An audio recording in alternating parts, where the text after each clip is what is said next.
You're listening to 2025 The Final Drive, What You Need to Win with David Hayes. I'm going to take a step back, no pun intended, to talk about stepped up cost basis. Remember, we talked about this in one of the previous episodes, that if I die with an appreciated asset and my son inherits that asset, he receives a stepped up cost basis. So I paid $100,000 for it. I die, it's worth $1 million. My son inherits that. He receives a stepped up cost basis. He sells it for $1 million, and guess what? No capital gains are paid. Well, I wanted to look at it from a spousal standpoint. What happens if myself and my wife, Misty, own a joint asset? It could be anything, right? It could be an investment account, a rental property, a farm, whatever. Something that has appreciated over time. So let's say we paid $100 for something, and it's held joint with rights of survivorship. And I die. The value is $100,000. What happens? Well, that asset transfers to her automatically. Joint with rights of survivorship. That gives the asset direction. Where does it go? It goes to the person that I owned it jointly with the rights of survivorship. That could be with my friend. It could be with my uncle, my brother, my dad. It doesn't matter. Whoever has a birth date, a social security number, and a pulse can be a joint owner with rights of survivorship.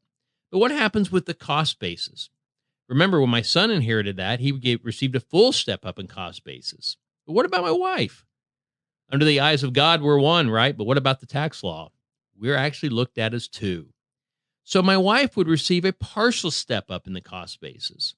Half of the value would be stepped up. So the $100,000 value that did have a $100 cost basis, now she has a $50,100 cost basis. The $100 we paid for it plus the value, half of the value. So if she sold it now, she would pay tax on a little less than $50,000 capital gains. That's how it works, partial step-ups. I remember back when my grandma lived in a little house that my mom and her sisters grew up in here in Bloomington. And they paid less than $10,000 for this house back in the late 50s. Well, in the 90s, my grandma decided that she wanted to give the house to the girls. So my mother and her three sisters. At the time, the house was worth about $100,000. So she gave the house to the four daughters. Well, one of my aunts decided, hey, I'd like to buy the house and live in it. So she turned around and bought the house from her sisters. Well, guess what? When Grandma gave the house to the daughters, she also gifted her cost basis of $10,000. So when the house was sold to my Aunt Nina for $100,000, they all had to pay taxes on the difference between their share of the $100,000 minus the $10,000 cost basis. So they basically pay tax on $90,000. The way around that would have been the grandma sold the house to Nina, right? No tax to grandma. It was her personal residence. And then she gives the money away to the girls. Again, no issue there at all. And we're going to get into the gift tax and estate tax a little bit later in the podcast, so you know that there is no problem giving that money away.